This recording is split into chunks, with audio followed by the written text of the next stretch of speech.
Some babies love to be swaddled and other babies don't. And you're really going to need to use trial and error to figure out what your baby prefers. Your baby may love being swaddled in the beginning and may quickly grow out of it.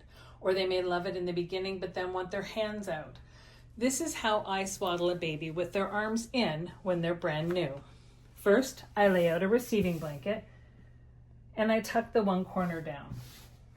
Then I take my baby, carrying them carefully with one hand under the head and one under the bum, and I lay them down with the top of the blanket being along the base of the skull.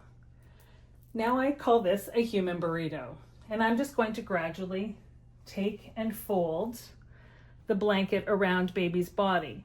Once I get to a point where I can tuck it under baby's body, I will, because the more tucking I can do, the tighter it is for their security, but the easier it is as well for you to make sure that they're not going to uncover themselves. Fold it up from the bottom, tuck it under their shoulder, and I'm keeping my hand on them more than anything for their security, for them to know that I'm here and I'm not going anywhere.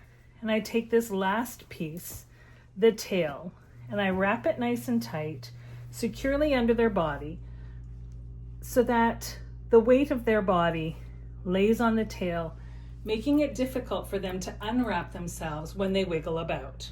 But what about those babies who don't like to be swaddled, or who don't like to be swaddled with their arms tucked in? Let's try swaddling a baby with their arms out. When a baby does not want their arms tucked in while they're being swaddled, I simply take that arm and put it up. Now I'm going to swaddle by bringing around the body, and I want to tuck that in to the best of my abilities, because your baby's going to have more mobility and flexibility to wriggle out when their arms are out. I'm going to take the other arm and tuck it up, and again, I'm just going to work my way around your baby's body with the blanket so that I can wrap your baby tightly and securely with them laying on the tail of the blanket.